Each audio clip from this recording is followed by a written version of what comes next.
ingredients are like a car. You need good tires, a good engine, and plenty of gas for that car to go.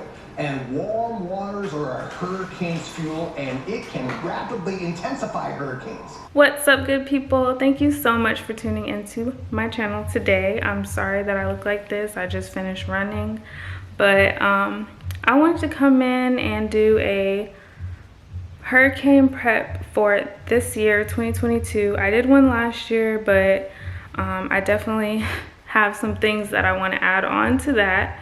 So let's get started. So the first thing that I'm doing is I have these portable chargers, but I'm gonna go ahead and make sure that these are fully charged.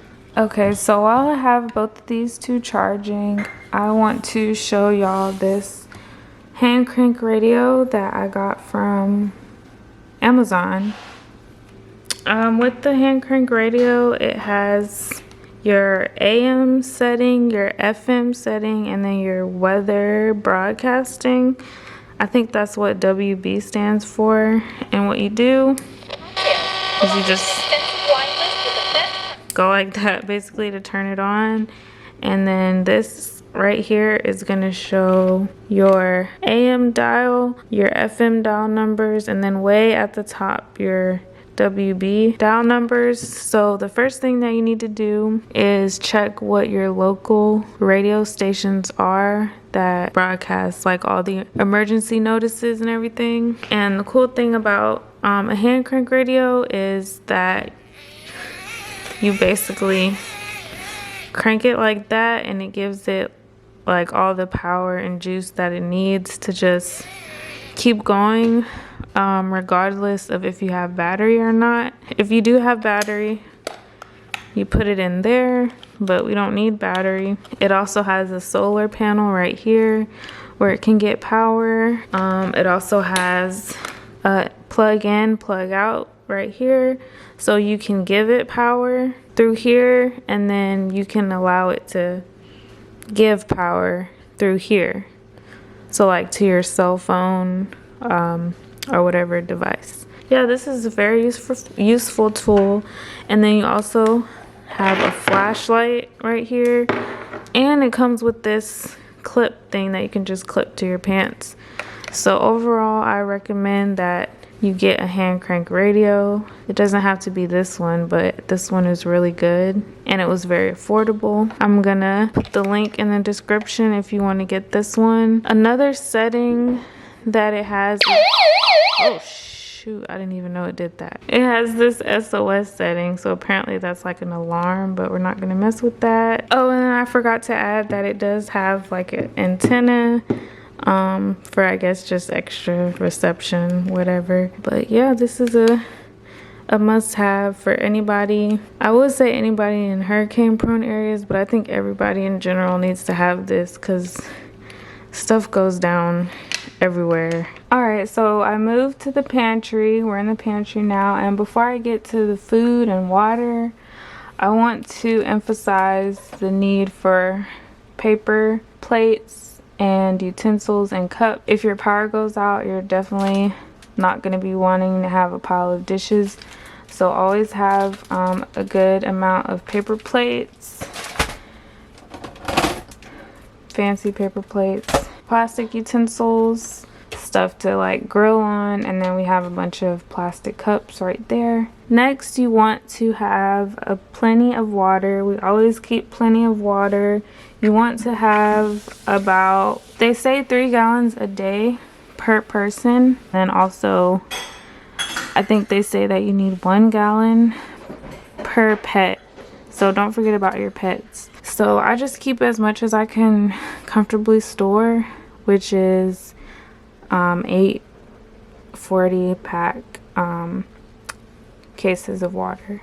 A good tip for your drinking water is to put the expiration date on there so that you can hurry and drink it before it expires, and you can know, out of everything what needs to be drunken first. You want to make sure you have your canned meats, your canned milks, soup, beans, vegetables. Yeah, you definitely want to make sure that you have all the stuff that like you normally eat, and then a good supply of like pasta sauces. This is just regular stuff that I keep.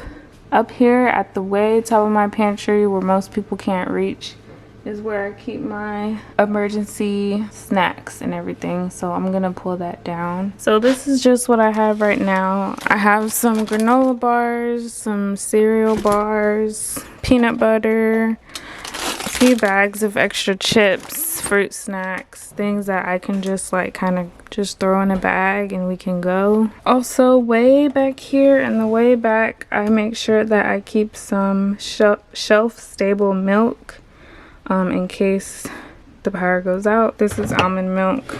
And then I have a couple extra things of cereal way at the top. All right, I'm outside now, but another thing, if you have the extra time and money, go ahead and get some duct tape and some plastic drop cloth. I would say that this is definitely important if you want to cover your windows in your house or you want to cover your vents. It has a lot of uses. Another good thing that I think that you guys should get is some helmet. I don't know, I just think it's a good idea in case of a tornado or anything, and this might be like doing too much, but definitely get some helmets if you don't already have them, because head protection is very serious, and if you have bikes you should already be having a helmet. So okay, so another thing that I want you guys to keep in stock is batteries, and this is my junk drawer.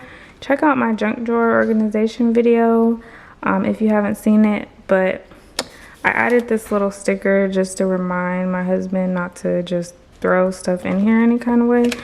But yeah, so in here we keep only, you know, fresh new batteries. We have all sizes, AA, 9-volt, whatever that is, AAA, and then like the watch battery. So yeah, just keep some batteries on hand.